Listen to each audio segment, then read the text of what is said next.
la religión y el nacionalismo. En 1914 estalla esa Primera Guerra Mundial con un costo excepcionalmente alto de víctimas, es decir, como era todavía una guerra de trincheras, por lo cual de la Segunda Guerra Mundial hubo solo parcialmente, una guerra de trincheras con un gasto de vidas excepcionalmente alto. Y eso conduce al final de la guerra a una cosa no prevista por la teoría, al fortalecimiento de posiciones de la extrema derecha, pero con carácter popular. En la ideología socialista se había pensado siempre, estimado público, que cuanto más a la derecha se encuentre una ideología, iba a ser la ideología de grupos sociales cada vez más ricos, pero más pequeños. O sea, la extrema derecha debería ser el hogar de los pocos multimillonarios. Pero aquí el desarrollo del fascismo, a partir de Italia de 1922, nos muestra otra cosa. La extrema derecha es un movimiento popular, como Jair Bolsonaro en el Brasil en estos días. O sea, es un movimiento sostenido por enormes masas, no es algo elitario, puede ser que sea elitariamente manejado, pero no es un sentimiento que se reduce a pequeños grupos sociales, sino que es un sentimiento enorme. Y ahí crecen en Europa, a partir de la Primera Guerra Mundial, partidos de la extrema derecha, que son partidos sostenidos por enormes masas populares. Esos partidos de la extrema derecha toman el poder en Italia en 1922 y en Alemania en 1933. En Alemania es lo más duro porque ese movimiento toma legalmente el poder por voto popular. En las últimas elecciones libres que se realizan en Alemania en 1932, el partido de la extrema derecha, el partido nazi, obtiene, estimado público, cerca del 40% del voto popular contra 8% del Partido Comunista, el partido que realmente, según la teoría, debería representar a las masas proletarias. Entonces aquí surgen problemas que la teoría clásica no ha previsto. Y eso es un aliciente extremadamente importante para pensar en problemas novedosos. Y estos marxistas críticos se distinguen justamente por ese carácter novedoso de pensar constelaciones relativamente nuevas que no están ni predichas ni pueden ser explicadas fácilmente con los elementos de la teoría marxista tradicional. Entonces, ¿cómo surge este marxismo crítico, estimado público? Surge de problemas, surge de situaciones no previstas por la teoría. Ninguno de estos pensadores, hasta los dos más ilustres y poderosos, Mao y Lenin, ninguno de ellos predijo el florecimiento de la extrema derecha. Ninguno de ellos produjo un instrumentario teórico para comprender el desarrollo de la extrema derecha y en realidad para comprender cómo, por ejemplo, hoy en día esos dos elementos varias veces mencionados, la religión y el nacionalismo, vuelven a ser importantes en el mundo de hoy. Si ustedes echan un vistazo al desarrollo, por ejemplo, de Europa Oriental, la Europa que era comunista hasta 1989, ustedes van a ver que en esos países, Hungría, Polonia, etcétera, no son partidos ni liberales ni marxistas los que tienen el poder hoy, sino partidos que están como Bolsonaro muy a la derecha de lo que uno se imagina lo razonable, donde el nacionalismo acapara las sensaciones populares Si ustedes, por ejemplo, dan un vistazo de 1 minuto, no les va a costar más, en Wikipedia, al antiguo país socialista Yugoslavia, y ven solamente 10 líneas en Wikipedia que tienen que ver con la disolución de ese país socialista Yugoslavia, ustedes van a ver que es el renacimiento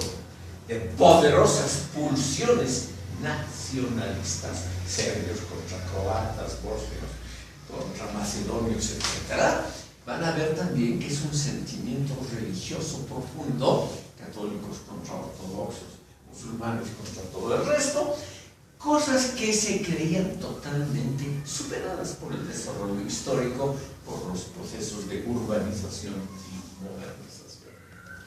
Tenemos entonces un mundo más complejo, un mundo que no ha sido imaginado y que no puede ser explicado, por lo menos convenientemente, por las categorías del marxismo original. Quiero referirme, estimado público, a la obra, para que ustedes vean la originalidad del filósofo húngaro Georg Lukács, quien en 1923, el mismo año en que aparece la obra de Korsch,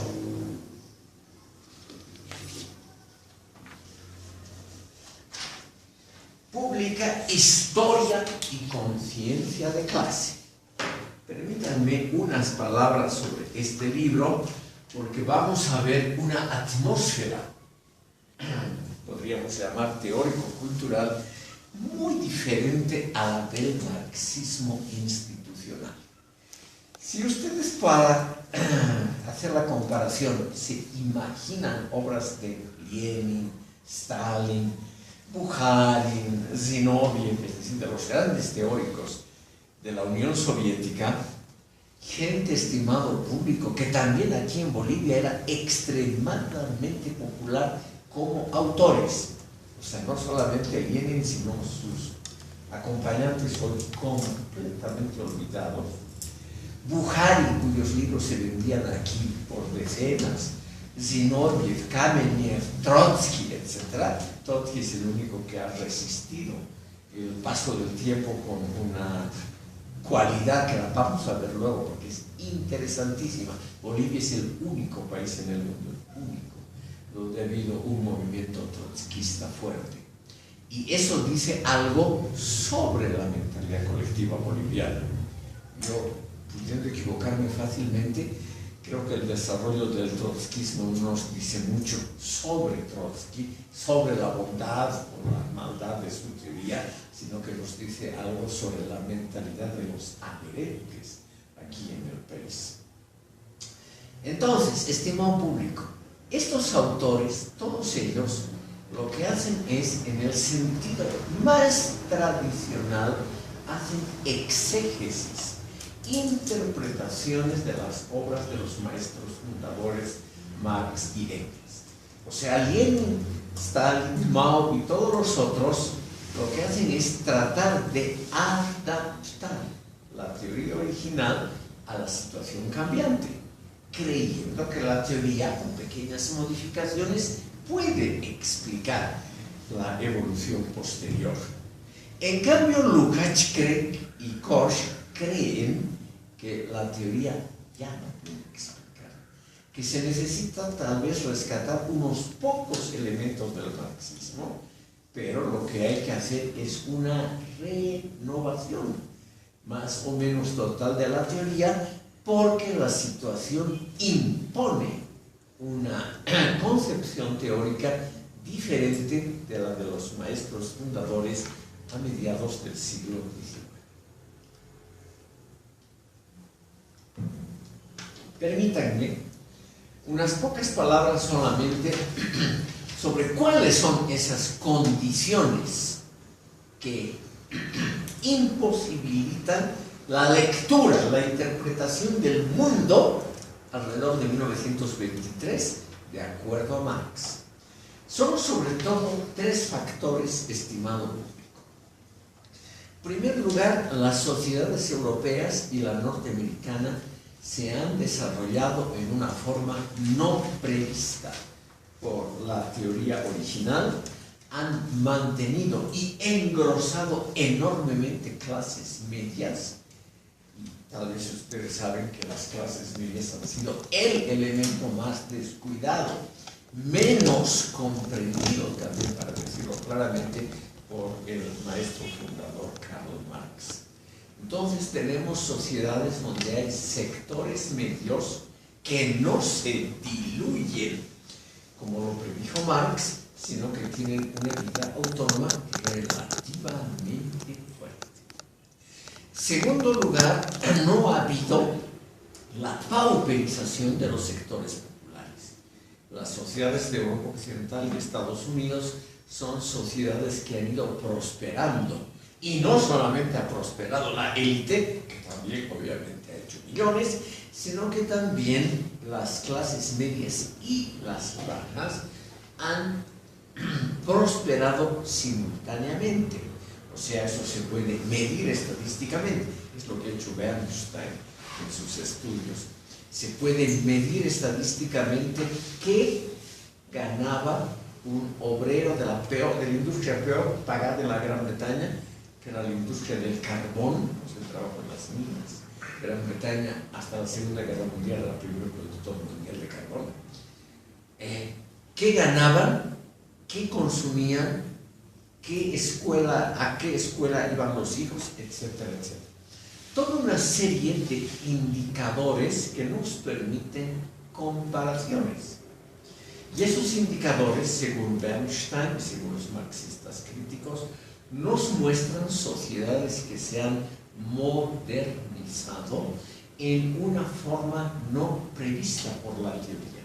O sea, donde en general ha habido mejor nivel de ingresos, mejor nivel educativo, mejores oportunidades de vida, alargamiento de la vida promedio de los habitantes en una escala, estimado público, nunca vista antes en la historia universal. O sea, un verdadero progreso que hace que las clases proletarias en el siglo XX, a comienzos del siglo XX, vivan de una manera mucho mejor que comparativamente clases proletarias a lo largo de toda la historia universal. Ese es realmente algo novedoso y algo que obviamente exige por lo menos una óptica más amplia para comprender. El segundo elemento es la persistencia de los partidos políticos convencionales. O sea, no se hunden de ninguna manera, como pensaba Marx, los partidos que representaban a los sectores privilegiados.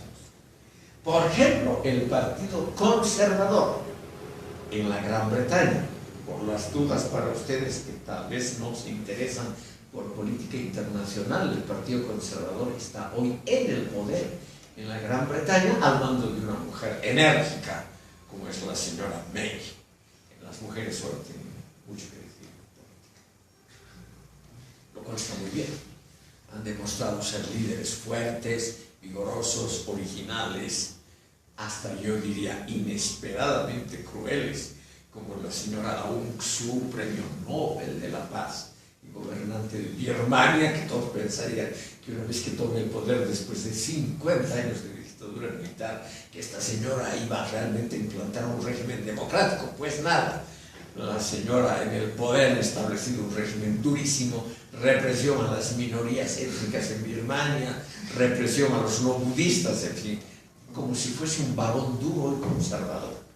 Así se comporta esta señora en el gobierno, lo cual nos muestra lo que Bernstein ha predicho.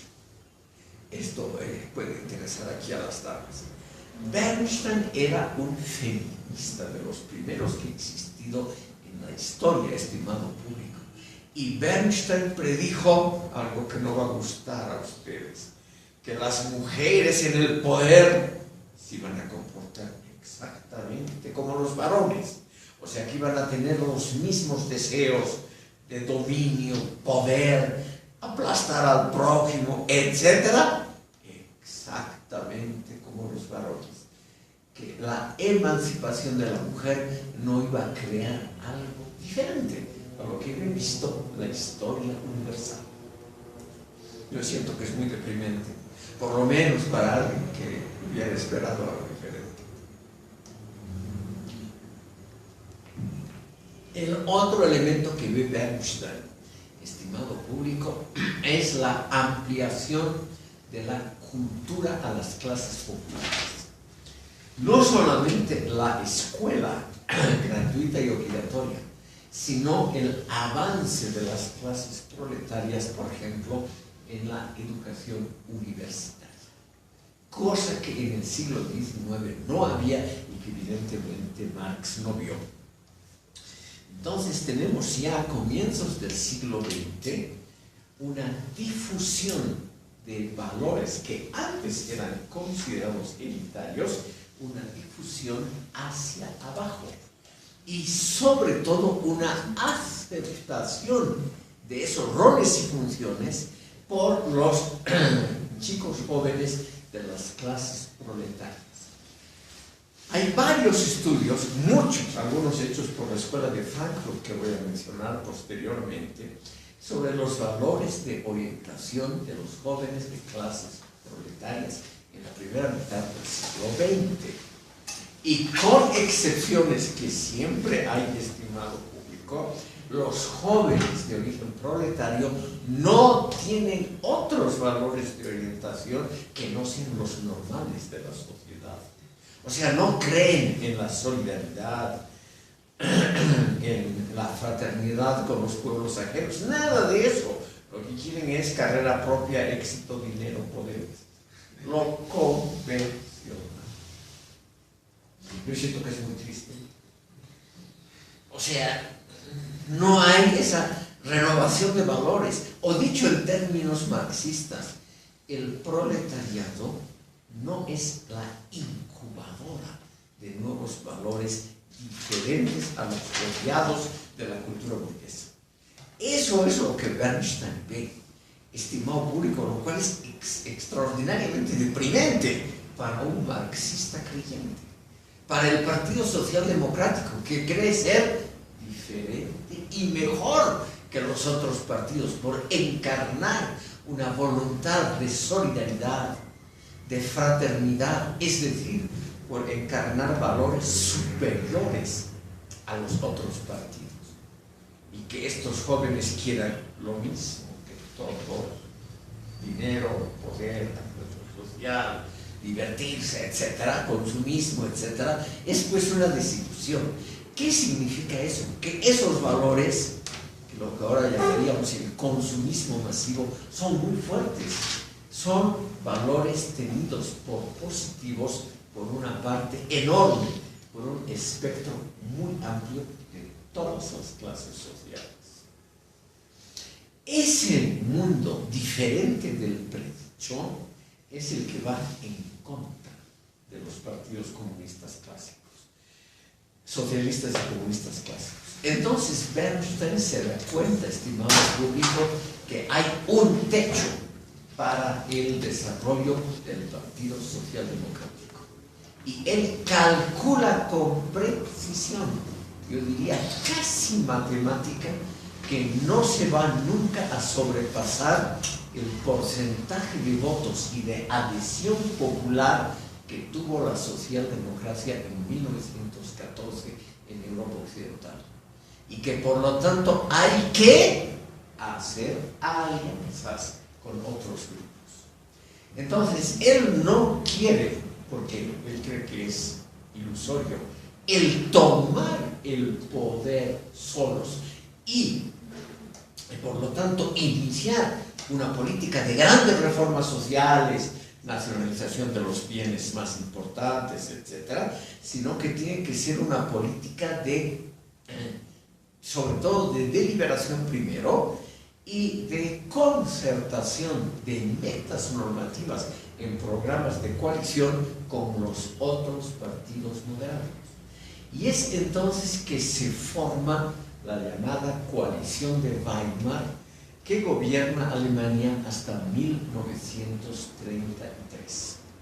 Es una coalición de socialdemócratas, liberales y el partido de centro. Nos puede parecer ahora curioso, pero en Alemania hubo durante el siglo XIX, hasta la Segunda Guerra Mundial, un partido muy importante que se llamaba el Partido del Centro y era la representación de los católicos en Alemania, que después se convierte en el Partido Demócrata Cristiano, acepta a los protestantes y se convierte en el partido hoy más grande de Alemania, dirigido por esta señora Angela Merkel, fundado después de la Segunda Guerra Mundial por un católico que fue el primer canciller federal, Konrad Adenauer.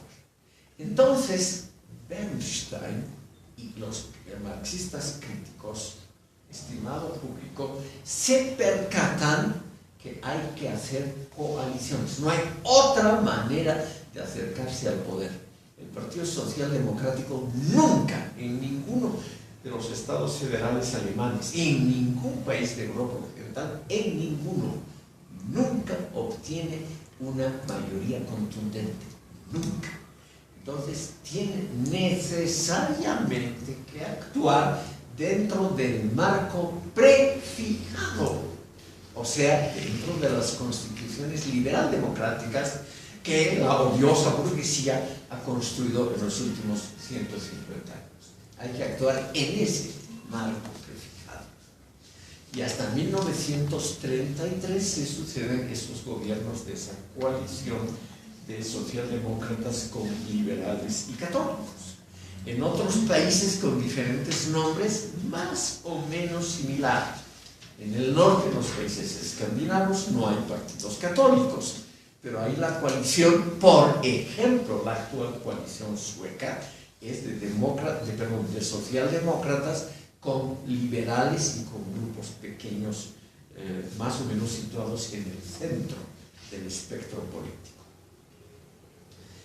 Todo esto, y aquí volvemos a la filosofía, tiene una incidencia poderosa sobre el pensamiento, porque allí se notan tres aspectos que hacen, estimado público, no tambalear, pero modificar a las grandes posiciones racionalistas de la filosofía. En primer lugar, se nota muy claramente, la gente advierte, que los ciudadanos normalmente no actúan solo en función de una defensa comprensible, racional de sus intereses, sino que actúan también movidos por emociones, por impulsos y por pulsiones que vienen del subconsciente. Eso se nota sobre todo en el caso alemán con extraordinaria claridad. O sea, la gente no vota, reitero, por la defensa racional de sus intereses, sino que vota con el hígado. Vota por un caudillo oscuro como Hitler, que no representa los intereses de las clases trabajadoras o de las clases medias. Votan por ese caudillo porque es carismático, porque propone soluciones totalmente irracionales, porque propone aplastar a los países vecinos, propone matar a los judíos del propio país.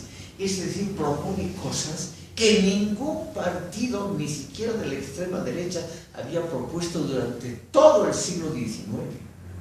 Y ahí se nota que en medio del racionalismo más grande, los triunfos de la industria, etc., se nota, estimado público, que nosotros, los seres humanos, nos regimos también por las pulsiones del hígado. Menciono el hígado porque en la filosofía clásica no es el corazón el órgano de los sentimientos y de los sentidos, sino es el hígado. En la Grecia clásica se decía, por ejemplo, pensar con el hígado, eso era pensar con los sentimientos. No se decía con el corazón como ahora. En toda Europa, países cultos y relativamente prósperos, salvo los escandinavos y Gran Bretaña, la gente, estimado público, se vuelca a ese tipo de partidos que apelan al sentimiento, a los bajos instintos, etc. Y eso requiere obviamente de explicaciones que van mucho más allá del racionalismo marxista. Y ahí viene la enorme importancia del psicoanálisis, porque probablemente el psicoanálisis por lo menos nos da unas pautas cómo comprender ese mundo de la irracionalidad emotiva dentro de la racionalidad industrial y empresarial. El otro aspecto extraordinariamente importante, estimado público, es el principio de la globalización. La Primera Guerra Mundial ha sido tal vez la primera guerra donde realmente se ha combatido en muchos lugares y fuera de los países centrales. Bolivia, por ejemplo, es uno de los países que declaró la guerra a las potencias del centro de Europa. Bolivia es uno de los fundadores de la Liga de Naciones, de la Sociedad de Naciones en 1919, porque participó contra Alemania y Austria, declarando la guerra a esas potencias. Naturalmente que ha sido una declaración, como se dice en el lenguaje popular, lírica. Ningún soldado boliviano o argentino o brasileño combatió en la Primera Guerra Mundial. Pero se llevaron el metal. Eran metal de Potosí. Obligaron a Patiño, sí. Tengo historiadores al respecto hablan que se llevaron ese material para la producción bélica en Alemania. Tengo mis dudas, por una razón elementalísima. Existe ahora mucho material sobre esa época. En los próximos meses, el hijo de René Zabaleta Mercado y su equipo van a filmar la vida de Simón Patiño, como ha aparecido en la prensa. Por ejemplo, un reportaje largo el viernes pasado sobre el proyecto de esa película, donde Simón Patiño sale muy bien. Por lo tanto, eso de que se haya llevado el metal se habrá pues comprado, pero lo han llevado. Patiño no era un tipo tonto, nunca regaló nada a nadie.